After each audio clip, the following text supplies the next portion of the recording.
உன் வார்த்தைகள் கேட்கப்பட்டது என்று வேதவசனம் சொல்லுகிறது. வித்தியாசம் உண்டாகும்படி செய்வேன் என்று கர்த்தர் சொல்கிறார். நான் உன்னை வெறுத்து விடவில்லை என்று கர்த்தர் சொல்லுகிறார். இன்றைக்கு கர்த்தர் நமக்கு தருகிற ஒரு வார்த்தை வார்த்தை வார்த்தை தீங்கு நாளில் கர்த்தர் அவனை விடுவிப்பார்.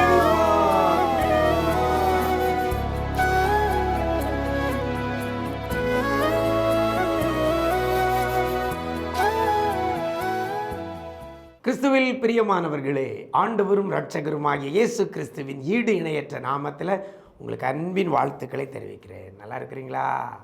எல்லாரும் ஆண்டவர் கிருபையில் நல்லா இருப்பீங்கன்னு கர்த்தருக்குள் நம்புகிறேன்.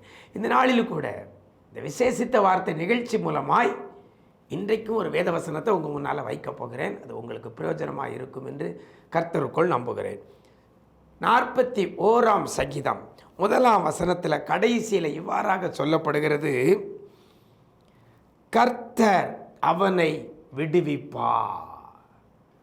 கர்த்தர் அவனை விடுவிப்பார் என்று வேதவசனம் சொல்கிறது. அதுக்கு முன்னால தீங்கு நாளில் கர்த்தர் அவனை விடுவிப்பார்.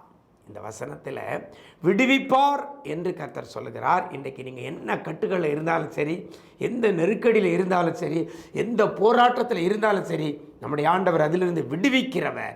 அதனால் விடுவிப்பார். வசனம் சொல்லுகிறது, ஒன்று அவனை விடுவிப்பார், இன்னொன்று எப்போ விடுவிப்பார்? தீங்கு நாளில் விடுவிப்பார். 2 காரியம் சொல்லியிருக்கிறேன். ஒன்று யாரை, இன்னொன்று எப்பொழுது. எனக்கு அருமையான தேவஜனமே, எப்பொழுது விடுவிப்பாராம்? தீங்கு நாளில். நல்லா இருக்கும்போது விடுவிக்க வேண்டிய அவசியம் இல்லை. நல்லா இருக்கிற ஒரு மனுஷனுக்கு எந்த ஒரு நன்மையும் செய்யணும்னு அவசியம் இல்லை. ஆனால் பிரச்சனையோடு இருக்கிற பிள்ளைகள், உபத்திரவத்தோடு கூட இருக்கிற பிள்ளைகள், தீங்கு அனுபவித்து கொண்டிருக்கிற பிள்ளைகள், துன்பத்துக்குள்ளே இருக்கிற பிள்ளைகள், பாடுகளுக்குள்ளே இருக்கிற பிள்ளைகளுக்கு, வேதனைக்குள்ள இருக்கிற பிள்ளைகளுக்கு தான் ஒரு விடுதலை தேவை. யார் எங்களை விடுவிப்பார்? இந்த நெருக்கடியிலிருந்து, இந்த உபத்திரவத்திலிருந்து, இந்த பாடிலிருந்து, இந்த வேதனையிலிருந்து, இந்த கவலை கண்ணீரிலிருந்து, இந்த சூழ்நிலையில் இருந்து யார் எங்களை விடுவிப்பார் என்று சொல்லி அங்கலாய்க்கிற பிள்ளைகளுக்கு தான் விடுதலை தேவை. அதனால தான் வசனம் சொல்கிறது, என் ஆண்டவர் அந்த நேரத்தில் தீங்கு நாளில், தீங்கு நமக்கு நேரிடுகிற வேளையில் கர்த்தர் நம்மை விடுவிக்கிறவராய் இருக்கிறார். எனக்கு அருமையான தேவஜனமே, நம்முடைய ஆண்டவர் விடுவிப்பார். தீங்கு நாள் வந்துட்டுன்னா கர்த்தர் நிச்சயமாகவே நம்மை அதிலிருந்து விடுவிப்பார். சாத்ராக், மேஷாக், ஆபேத்நேகோவை தீச்சூளைக்குள்ளே போடுகிற நாள், அந்த நாளில் கர்த்தர் விடுவித்தார். எப்போ? தீச்சூளைக்குள்ளே போட்ட பிறகு தான் விடுவித்தார். ஆனால் தீச்சூளைக்குள்ளே போட்டதுனால அவங்களுக்கு ஒரு சேதம் இல்லை. அக்னியின் மனம் அவர்கள் மேல் வீசலை. அவங்க தலை முடி கருகி போகவில்லை. விடுவிக்கிறவர் தீங்கு நாளில் விடுவிப்பார். இன்றைக்கி மனுஷன் தீங்கு நாளில் நம்ம விட்டு ஓடிடுவான். நம்மகிட்ட காசு இருந்தால், பணம் இருந்தால் நம்ம கூட இருப்பாங்க. நமக்கு தீங்கு நேரிட்டால், நம்ம பிரச்சனைக்குள்ளே இருக்கிறோம், நம்ம உபத்திரவத்தில் இருக்கிறோம், தரித்திரத்தில் இருக்கிறோம், கடன் பாரத்தில் இருக்கிறோம், நம்ம விட்டு ஓடிடுவாங்க. ஆனால் கர்த்தர் தீங்கு நாளில் கர்த்தர் நம்மை விடுவிப்பார். சத்துரு கையில் ஒப்பு கொடுக்க மாட்டார், விடுவிப்பார். 2வது, யாரை விடுவிப்பார்? அவனை. தீங்கு நாளில் விடுவிப்பார். தீங்கு நாளில் யாரை விடுவிப்பார்? அந்த வசனத்தில் முதல்ல சொல்லப்பட்டிருக்கிறது, சிறுமைப்பட்டவன் மேல் சிந்தையுள்ளவன் பாக்கியவான். எவன் பாக்கியவான்? சிறுமைப்பட்டவர்கள் மேலே சிந்தையுள்ளவன். சிறுமைப்பட்டவர்கள் மேலே அக்கறை உள்ள பிள்ளைகளாய் நீங்கள் இருப்பீர்களேயானால் தீங்கு நாளில் கர்த்தர் உங்களை விடுவிப்பார். சிறுமைப்பட்டவர்கள், பாடில் இருக்கிறவங்க, நெருக்கத்தில் இருக்கிறவங்க, கண்ணீரில் இருக்கிறவங்க, வேதனையில் இருக்கிறவங்க, அவங்க மேலே அக்கறை நமக்கு இருக்குதா? ஐயோ, அவங்க மேலே ஒரு இரக்கம் இருக்கிறதா? அவங்களுக்கு ஏதாவது செய்யணும் என்கிற எண்ணம் இருக்கிறதா? அவங்களுக்கு எப்படியாவது ஒரு உதவி செய்யணும், அவங்களை இதிலிருந்து, இந்த சிறுமைப்பட்ட நிலைமையிலிருந்து வெளியே கொண்டு வரணும்னு சொல்லி ஏதாவது முயற்சி செய்கிற பிள்ளையாக நீங்கள் இருப்பீர்களேயானால் நீங்கள் தான் சிறுமைப்பட்டவர்கள் மேல் சிந்தையுள்ள நீங்கள் தான் பாக்கியவான்கள். அந்த பாக்கியவானைத்தான் தீங்கு நாளில் கர்த்தர் விடுவிப்பார். ஐயோ, தீங்குல நான் விடுவிக்கப்பட வேண்டுமானால் இன்னைக்கு நீங்களும் நான் செய்ய வேண்டிய காரியம், சிறுமைப்பட்டவர்கள் மேல் சிந்தையுள்ளவர், அதாவது அக்கறை உள்ளவர்களாக இருக்கணும். பாடு வேதனை படுகிற பிள்ளைகள் நம்ம விட்டுட்டு போயிருந்தோம், நல்லா இருந்த பிறகு வாங்க அப்படின்றதும் இல்லை. சிறுமைப்பட்டவர்கள் மேலே சிந்தை நமக்கு இருக்கணும். கர்த்தர் பார்த்துக்கிடுவார் அவங்களெல்லாம், அப்படி இல்லை, நமக்கு ஒரு சிந்தை இருக்கணும். கஷ்டப்படுறவங்கள கண்டா அவங்களுக்கு ஏதாவது செய்ய நம்ம எண்ணம் உள்ளவர்களாக இருக்கணும். அதுதான் அந்த வசனம். சிறுமைப்பட்டவர்கள் மேல் சிந்தை உள்ளவன் தீங்கு நாளில் கர்த்தர் அவனை விடுவிப்பார். ஐஸ்வர்யவன் வீட்டு முன்னால் லாசரு இருந்தான். அவன் சிறுமைப்பட்டவன், அவனை இவன் கேர் பண்ணவே இல்லை. ஐஸ்வர்யவான் அவனை ஒரு பொருட்டாக எண்ணவே இல்லை, அவன் மேலே அக்கறையே இல்லை, அவனுக்கு எதையும் செய்யணுங்கிற எண்ணம் இல்லை. முடிவு என்ன?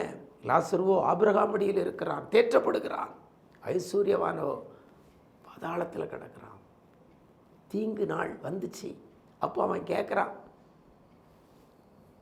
ஐஸ்வர்யவான் கேட்குறான், நிறைய கேட்குறான். ஒரு சொட்டு தண்ணி லாசரு விரல்ல நினைத்து அப்படி ஒரு சொட்டு தண்ணி விடுங்கன்னு கேட்டாங்க. கர்த்தர் ஒரு சொட்டு தண்ணியை கூட கொடுக்க அனுமதிச்சது அந்த வசனத்தில் இல்லையே. தீங்கு நாளில் விடுவிக்க முடியல, தீங்கு நாளில் ஹெல்ப் பண்ண முடியல. காரணம், சிறுமைப்பட்டவர்கள் மேல் சிந்தை இல்லாதவனாய் காணப்பட்டான் அந்த ஐஸ்வர்யவான். எனக்கு அருமையான தேவஜனமே, நீங்கள் எண்ணெயிலிருந்து சிறுமைப்பட்டவர்கள் மேலே ஒரு அக்கறை உள்ள பிள்ளைகளாக உங்களை மாற்றுங்கள். உங்கள் தீங்கு நாளில் கர்த்தர் உங்களை விடுவிப்பார். அப்படிப்பட்ட கிருபையை இந்த நாளில் கர்த்தர் உங்களுக்கு தருவாராக. மறந்துடாதங்க, சிறுமைப்பட்டவர்கள் மேலே ஒரு அக்கறையோடு கூட இருங்க. ஏதாவது செய்யணுங்கிற எண்ணத்தோடு இருங்க. கர்த்தர் உங்களை தீங்கு நாளில் அந்த தீங்கிலிருந்து கர்த்தர் உங்களை விடுவித்து பாதுகாப்பார். நாம் ஜெபிக்கலாமா? எங்களை நேசிக்கிற நல்ல தகப்பனே, இந்த ஆசீர்வதிக்கப்பட்ட நல்ல நாளிலேயும் கூட தீங்கு நாளில் அவனை விடுவிப்பேன் என்று சொல்லியிருக்கிற வேத வசனத்தின்படி எந்தெந்த பிள்ளைகள் என்னென்ன தீங்கில் இருந்தாலும் சரி, தீங்கு நாட்களில் தீங்கிலிருந்து பிள்ளைகளை விடுவிக்கும்படியால் என் தேவன் போதுமானவராக இருக்கிறீங்க. உமக்கு நன்றி செலுத்துகிறோம். அதற்கு நீர் எதிர்பார்க்கிற சிறுமைப்பட்டவர்கள் மேலே இருக்கக்கூடிய சிந்தையுள்ள பிள்ளைகளாய் எங்களை நீங்கள் மாற்றும்படியாய் ஜபிக்கிறோம். சிறுமைப்பட்டவர்கள் மேலே அக்கறை இல்லாமல் நடந்திருக்கிறையா, எங்களை மன்னிங்கப்பா. சிறுமைப்பட்டவர்கள் மேலே ஒரு சிந்தை இல்லை, சிறுமைப்பட்டவர்களை அற்பமாய் தான் எண்ணி இருக்கிறோம், சிறுமைப்பட்டவர்களை ஒதுக்கி வச்சிருக்கிறோம். மன்னிங்கப்பா, மன்னிங்கப்பா, மன்னிங்கப்பா. ஆண்டவரே, இன்றையிலிருந்து சிறுமைப்பட்டவர்கள் மேல் சிந்தையுள்ள பிள்ளைகளாய், நெருக்கப்படுகிற பிள்ளைகளுக்கு நாங்கள் உதவி செய்கிற பிள்ளைகளாய் எங்களை மாற்றிக்கொள்ள உதவி செய்யுங்கப்பா. அதன் மூலமாக நீர் எங்களை விடுவிக்கிறதற்கு ஆண்டவரே இது ஒரு காரணமாக இருக்கிறபடியால் உமக்கு நன்றி செலுத்துகிறோம். தீங்கு நாட்களில் இருக்கிற பிள்ளைகளை என் ஆண்டவர் விடுவித்து அருள்வீராக. இந்த நாள் முழுதும் உடைய பிரசன்னத்தில் மூடிக்கொள்ளுங்க. எங்கே போனாலும் வந்தாலும் உடைய சமூகம் முன் செல்லட்டும். கர்த்தருடைய பாதுகாப்பு உண்டாகட்டும். ஆண்டவரே, கிருபைகள் பெருகட்டும். மீட்பர் இயேசுவின் மூலம் ஜெபிக்கிறோம் நல்ல பிதாவே, ஆமென், ஆமென். பிரியமானவர்களே, சிறுமைப்பட்டவர்கள் மேலே சிந்தையுள்ள பிள்ளைகளாய் நீங்கள் மாறுங்கள். தீங்கு நாளில் கர்த்தர் உங்களை விடுவிப்பார். God bless you.